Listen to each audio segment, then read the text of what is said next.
Dear friends, we are a privileged people who have set apart some time to be beside Jesus during this Lent, like Mary, relishing about what Christ has done for humanity. 40 days is a stretch of time, a luxury of time. The sole purpose of this time is to make an option, to be a bit more Christ-centered, to be givers and sharers on the road to life. Year by year, we are making an effort to hear Him, to learn from Him. But however, when we look, the impact it has in life is very insignificant.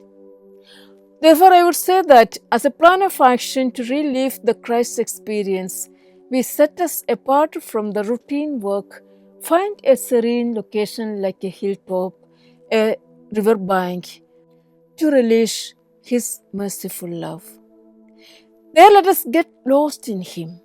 Just imagine, with who else can we spend such a rewarding time? Who thinks of us like Him? Who else is ready to die for you and me? Now, knowing about what Jesus did for humanity must inspire us to be in some way like Him in turn. So, setting apart from the noise of the world, the works and family daily for a short while will be one way of making this Lenten season a special one with Christ. God, who understands our purpose, will also begin to work with us. Maybe get up an hour early, move to a quiet location, find the God who is waiting for you in that location. Your one step towards Him impresses Him that He is willing to walk the entire life with you. Lent is more about being than doing, friends. Like Mary, let us make a choice to be at the feet of the Lord, listening and learning. What more can I hear from Jesus? What more He has to tell me? What's the turn I need to take today? Praying is good, but without having any concern for the others, it just doesn't mean anything much. Let us not make a set of ritualistic practices that goes in vain, friends, where we waste many hours, but make it a realistic one, realistic and pleasing to God, making you and your Lord to reset the entire life plan, inviting God to be the mentor of our lives. The more you and me make the spiritual aspects of our journey a personalized version, making Jesus to be the mentor of all our brokenness in life, He will refashion us by chipping away all that is destructive within. He will re-establish our wings with a new strength, with new feathers to fly on. And then the values that are holy and everlasting will rise up from the depths of our being, and its energies bear fruits that will last.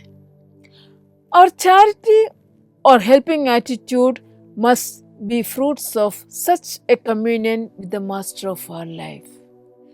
With a clean heart, our actions must be a deed that proceeds from the joint venture with the Lord our Creator and ourselves.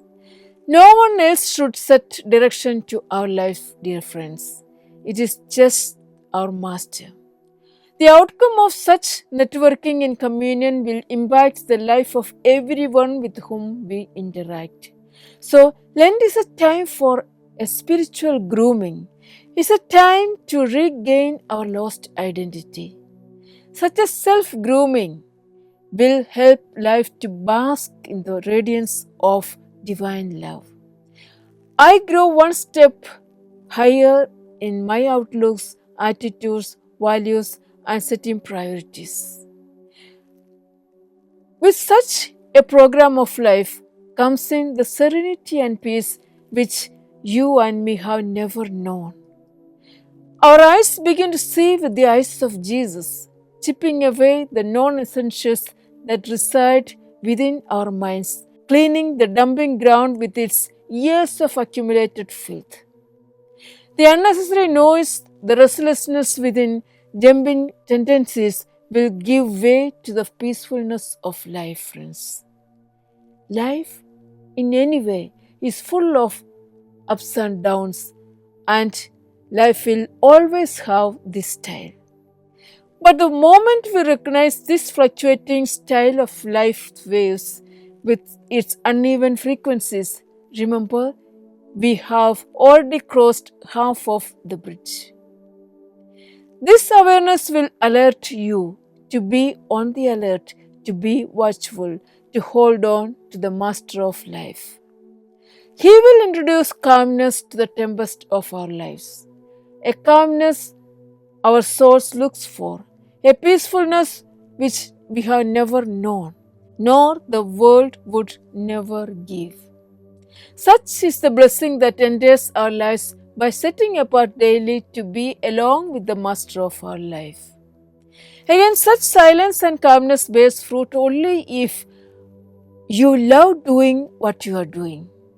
If you love the silence that is about to provide you the stuff for building the future of life. Silence offers us certain grace, certain power.